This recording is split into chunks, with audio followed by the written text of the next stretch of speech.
Good morning बच्चों, मैं Abdullah sir 7th class का चैप्टर लेके आया हूँ हिस्ट्री का, जिसका नाम है तुर्क अफगान शासक। तुर्क अफगान शासक के बारे में हमें पढ़ना है। कह रहा है कि आज से लगभग 950 वर्ष पहले, कितना साल पहले? 950 वर्ष पहले तोमर राजपूत वंश के राजाओं के शासनकाल में दिल्ली नगर का विकास एक व्यापार वाणिज्य केंद्र के रूप में किया गया। कितना साल पहले? 950 यानी 950। तो मैं आपको बता दूं कि इस नगर के कई धनी व्यापारी रहते थे। धनी यानी अमीर लोग रहते थे और दिल्ली वान नाम का सिक्का ढाला जाता था।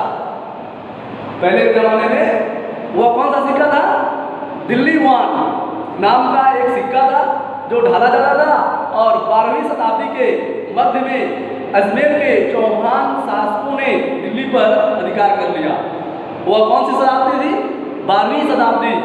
और मैं आपको और बताऊं कि अजमेर के साथ साथ दिल्ली को भी अपने शासन का केंद्र बनाया। अजमेर एक जगह का नाम है जो राजस्थान में पड़ता है, ठीक है। वह दिल्ली को भी अपने प्रशासन का केंद्र बनाया। और 13वीं शताब्दी में शुरू में तुर्कों ने दिल्ली सल्तनत की स्थापना की। इसके साथ ही दिल्ली भारतीय उपमहाद्वीप के प्रशासन का केंद्र बन गया। क्या बन गया? प्रशासन का केंद्र बन गया। और 3 वर्षों से अधिक तक 5 राजवंशों के सुल्तानों ने दिल्ली सल्तनत पर क्या किया? शासन किया। ये बहुत सोचने वाली बात है मेरे प्यारे बच्चों कि तुर्क अफगान शासक ये 300 वर्षों तक क्या किया? दिल्ली सल्तनत पर राज किया। मैं आगे आपको ले चलता हूँ। तालिका नंबर 1 से हम इन 5 राजवंशों की सूची दी गई है। 1 से क्या की गई है? इन 5 राजवंशों की सूची दी गई है। मैं आपके सामने यहाँ पे विवरण में दर्शाया हूँ। आप यहाँ पे देख सकते हैं कि दिल्ली के सुल्तान जो ये क्या थे? इससे रिलेटेड थे। क्या थे? इससे रिलेटेड थे। आप यहाँ पे ध्यान देंगे कि प्रारंभिक तुर्क यानी शुरू के ये 5 शासक जो हैं, इनका काल कितने ईस्वी से कितने ईस्वी तक चला? तो मेरे प्यारे बच्चों ध्यान दें, ये शासनकाल जो तुर्क का शासनकाल है 1206 से 1290 ईस्वी तक इनका क्या हुआ? शासन चला। कहाँ? दिल्ली में। सबसे पहले वो शासक आते हैं जिनका नाम कुतुबुद्दीन ऐबक के नाम से प्रसिद्ध हुआ, जो 1206 से 1210 ईस्वी तक उन्होंने क्या किया? दिल्ली पे राज किया। इनके हटने के बाद इल्तुतमिश एक शासक का नाम है, जिन्होंने कुतुबुद्दीन ऐबक के बाद इन्होंने राजगद्दी को क्या किया? संभाला। जो 1210 ईस्वी से 1230 ईस्वी तक इन्होंने इस तुर्क अफगान शासक के रूप में दिल्ली पे क्या किया? राज किया। मेरे प्यारे बच्चों, उसके बाद नंबर आता है रजिया का।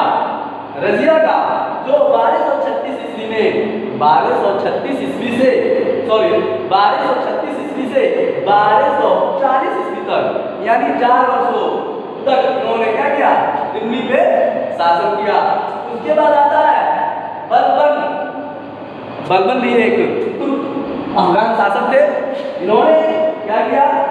1266 से 1287 ईस्वी तक इन्होंने दिल्ली पे क्या किया? राज किया। मेरे प्यारे बच्चों, समझाने का तात्पर्य यह है कि तुर्क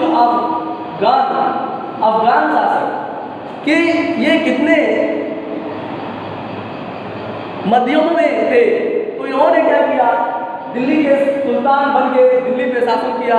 उसके बाद मैं आपको समझा दूं कि मोहम्मद तुगलक का साम्राज्य, ये इसी चैप्टर से रिलेटेड है मेरे प्यारे बच्चों, ठीक है। कह रहा है कि मोहम्मद तुगलक का साम्राज्य नंबर 2 में खिलजी वंश, अलाउद्दीन खिलजी, ये क्या थे? खिलजी वंश के वंशज थे। क्या थे? खिलजी वंश के वंशज थे। इन्होंने जलालुद्दीन खिलजी जो था वह खिलजी वंश का क्या था? वंशज था, जो 1290 से 1296 ईस्वी तक उन्होंने राज किया था। ठीक है। और अलाउद्दीन खिलजी 1296 से 1316 ईस्वी तक इन्होंने राज किया था। उसके बाद आता है तुगलक वंश।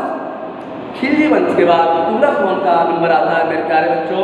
ठीक है। उसके बाद कह रहा है कि तुगलक वंश का शासनकाल कितने काल तक रहा? तो 1320 से 1414 ईस्वी तक। ये किताबों के अंदर आ रहा है, मैं आपको बताने की कोशिश कर रहा हूँ। गयासुद्दीन तुगलक, मोहम्मद बिन तुगलक, फिरोज शाह तुगलक, ये 3 शासक ने क्या किया? इस अवधि को पूरा किया शासन करके। ठीक है। मैं अगले पेज में मैं बताने जा रहा हूँ आपको। इब्राहिम लोदी का राज। उसके बाद 4 नंबर में इब्राहिम लोदी का शासनकाल आता है। उसके बाद कह रहा है सैयद वंश, जो 1414 ईस्वी से 1451 ईस्वी तक ये सैयद वंश का राज हुआ। उसके बाद खिज़ खान, जो 1414 से 1421 ईस्वी तक इन्होंने दिल्ली सल्तनत पे क्या किया? राज किया। उसके 5 नंबर पे आता है लोदी वंश। लोदी वंश के नाम से आज सारे विद्यार्थी जानते हैं कि लोदी वंश कौन था, तो उसके बारे में मैं बताने जा रहा हूँ। उसके बाद देखिए, मैंने आपको यहाँ पे तुर्क शासन के स्थापना मैंने आपको एक पॉइंट के रूप में दिया है। ठीक है। पिछले अध्याय में आप पढ़ चुके हैं कि मोहम्मद गोरी नाम के तुर्क आक्रमणकारी ने पंजाब और सुल्तान से लेकर संपूर्ण गंगा यमुना दोआब के प्रदेशों पर अधिकार जमाने में सफलता पाई थी। कौन था वो? मोहम्मद गोरी। मोहम्मद गोरी एक शासक था जिसने क्या किया था? संपूर्ण गंगा यमुना दोआब के प्रदेशों पर अधिकार जमाने में सफलता पाई थी। उसने अपने एक गुलाम सेनानायक कुतुबुद्दीन ऐबक, यहाँ पे जो पहले मैं बता चुका हूँ, 1206 ईस्वी से 1210 ईस्वी तक जिसने राज किया था, कहाँ राज किया था? दिल्ली सुल्तान बनकर, दिल्ली के सुल्तान बनकर। उसका अवधि क्या था? 1206 से 1210 ईस्वी। वही कुतुबुद्दीन ऐबक को भारत के प्रदेशों को देखभाल के लिए नियुक्त किया। कौन? मोहम्मद गोरी। मोहम्मद गोरी जो था वह एक शासक था जिसने गंगा यमुना दोआब के प्रदेशों पर राज किया था, और उसको देखभाल करने के लिए कुतुबुद्दीन ऐबक को क्या किया? स्थापित किया। 1206 ईस्वी में मोहम्मद गोरी की मृत्यु हो जाती है। क्या हो जाती है? मोहम्मद गोरी की मृत्यु हो जाती है मेरे प्यारे बच्चों। तब उसने प्रमुख गुलाम अधिकारियों ने उसके राज्य को आपस में बांट लिया। जैसे उदाहरण के तौर पे मैं आपको समझा दूं कि अगर कोई व्यक्ति किसी साम्राज्य को स्थापित करता है अपने नाम से, और उसका कोई वंशज नहीं होता, उसके जितने भी गुलाम होते हैं उसके अधीन काम करते हैं, तो अगर वो व्यक्ति की मृत्यु हो जाती है तो वो सारे गुलाम क्या कर लेते हैं? आपस में बांट लेते हैं।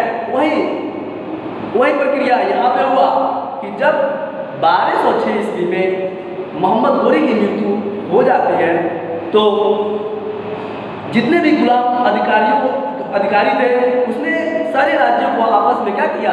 बराबर हिस्सों में तकसीम कर लिया।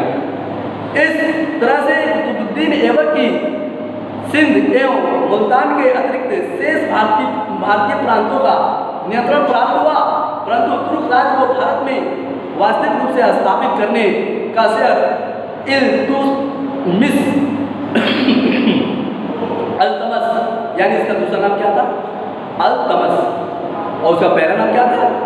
इल्तुतमिश को प्राप्त हुआ। यानी उसके बाद ये मोहम्मद गोरी जब मृत्यु हो जाती है उसके बाद ये क्या कर रहा है? अपने राज्य को स्थापित करता है, अपने साम्राज्य को स्थापित करता है। और उसके बाद मैं आपको बता दूं, इसने मध्य एशिया से संबंध विच्छेद कर उत्तरी भारत में स्वतंत्र राज्य स्थापित किया और सुल्तान की उपाधि खलीफा से प्राप्त की। उसने उत्तराधिकारियों में रजिया सुल्तान जो उसकी बेटी थी, या किसकी बेटी थी? इल्तुतमिश की बेटी थी। रजिया सुल्तान किसकी बेटी थी? देखिए यहाँ पे आ रहा है, यहाँ पे मैं आपको समझाने की कोशिश कर रहा हूँ, ठीक है, कि 1210 से 1230 ईस्वी तक 1236 ईस्वी तक इसने राज किया। और उसके बाद उसका नाम यानी उत्तराधिकारी में रजिया सुल्तान जो उसकी बेटी थी, एकमात्र महिला सुल्तान होने के कारण विशिष्ट महत्व रखती थी, किंतु उसका शासन विफलता के रूप में समाप्त हो गया। तुर्क राज्य को सुदृढ़ स्थिति प्रदान करने का काम बलबन द्वारा किया गया। फिर रजिया सुल्तान के ना रहने के बाद ये बलबन एक व्यक्ति ये क्या किया, मोहम्मद गोरी के साम्राज्य को आगे बढ़ाने के लिए ये तब पे आया और इस शासकों को मललुक भी कहा जाता है, क्योंकि ये सुल्तान के गुलाम के रूप में कार्य कर रहे थे। क्योंकि इसकी सत्ता का केंद्र दिल्ली था, अब इसे राज्य को दिल्ली सल्तनत कहा जाता है। इसी सारे कड़ियों को अध्ययन करने के बाद हमें पता चलता है दिल्ली के सुल्तान के रूप में ये सारे लोग जो तुर्क अफगान शासक बन के दिल्ली पे आके राज कर रहे थे, तब जाकर के इनका राज्य क्या होता है, यहीं पे समापन होता है। और उसके बाद तुर्क राज्य का विस्तार, यानी कह रहा है यहाँ पे तुर्क राज्य का विस्तार कैसे हुआ। मेरे प्यारे बच्चों, 7th क्लास हिस्ट्री लेसन तुर्क अफगान शासक के बारे में हम अध्ययन कर रहे हैं। मेरे प्यारे बच्चों ध्यान दें, तुर्क राज्य का विस्तार, तुर्क राज्य का विस्तार क्या है, तो मैं आपको समझा दूं। मानचित्र 2 पर नजर डालें। आपके बुक में मानचित्र 2 जो पेज नंबर 38 है, उसमें आप एक नजर डाल सकते हैं और उसमें देख करके आप बता सकते हैं कि तुर्क के सुल्तान तुर्क राज्य के विस्तार कैसे हुआ। तो इस अध्ययन के मुताबिक आप कर सकते हैं। अब देखिए क्या कह रहा है कि प्रारंभिक तुर्क शासकों के राज्य की सीमाएं कहां तक फैली थी।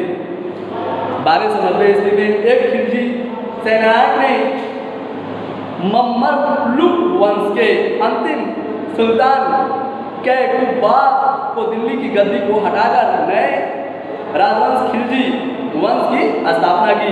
इस वंश के सबसे प्रसिद्ध सुल्तान अलाउद्दीन खिलजी ने तुर्क राज्य की सीमा को बढ़ाने के लिए सैनिक अभियान चलाए और उसने गुजरात, मालवा, रणथंभौर तथा चित्तौड़ की लड़ाई में क्या किया, सफलता पाई। ये सारे संघर्ष करने के बाद खिलजी वंश की स्थापना हुई। और उसके बाद मैं आपको ले चलता हूँ दिल्ली के सुल्तान शासन कैसे चलाते थे। दिल्ली के सुल्तान शासन कैसे चलाते थे उसके बारे में पढ़ना है, ठीक है।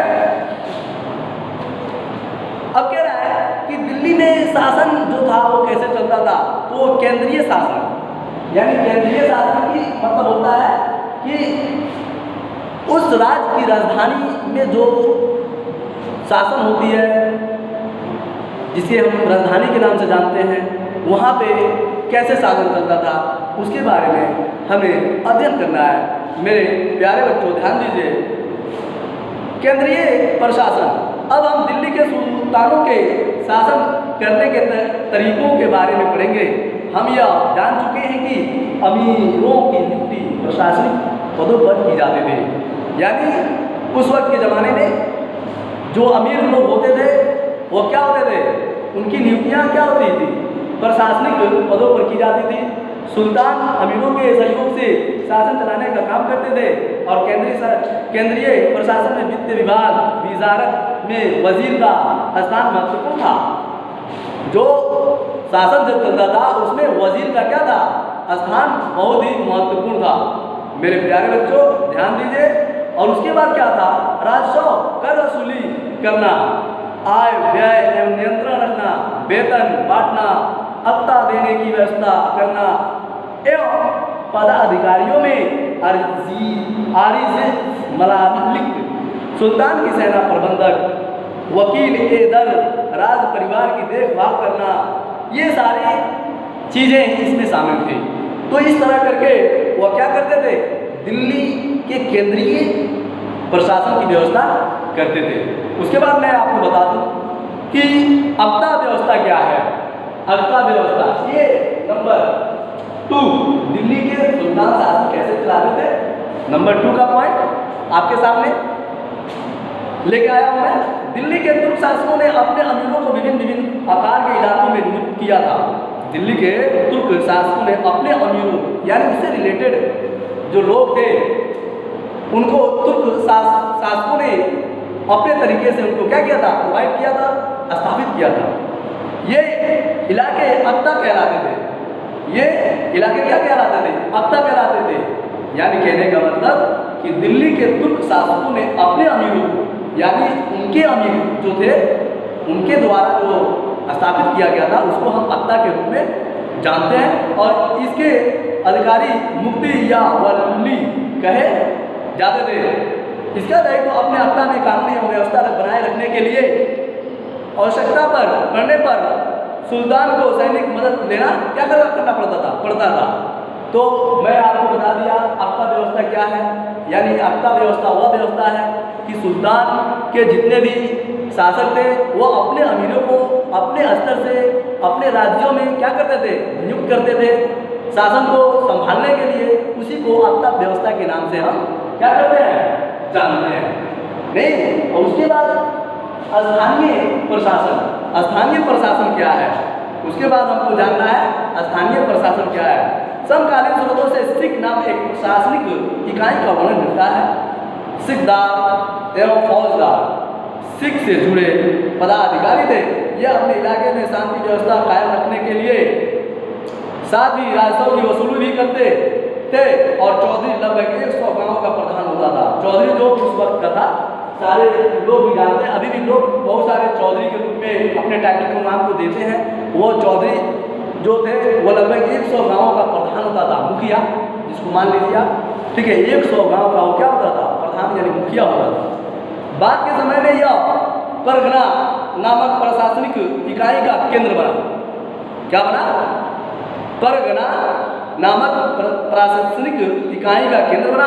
गांव शासन की सबसे छोटी इकाई थी। उस वक्त की गांव जो थी वह शासन की सबसे छोटी इकाई मानी जाती थी। और गांव के प्रमुख अधिकारी खुद मुकद्दम एवं पटवारी थे।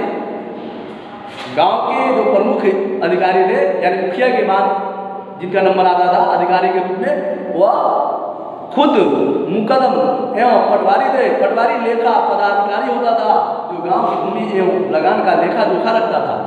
पटवारी जो था गांव की भूमि और लगान का क्या करता था, लेखा जोखा रखता था। मेरे प्यारे बच्चों, गांव में ग्राम पंचायतें झगड़ों का निपटारा वही करता था उस वक्त के समय में।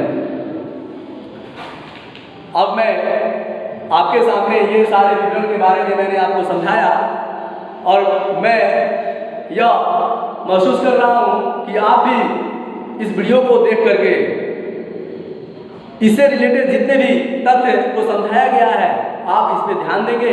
और नेक्स्ट वीडियो में मैं लेसन 4 का वीडियो लेके आऊँगा और मैं फिर आपको समझाऊँगा। उस वक्त के लिए धन्यवाद।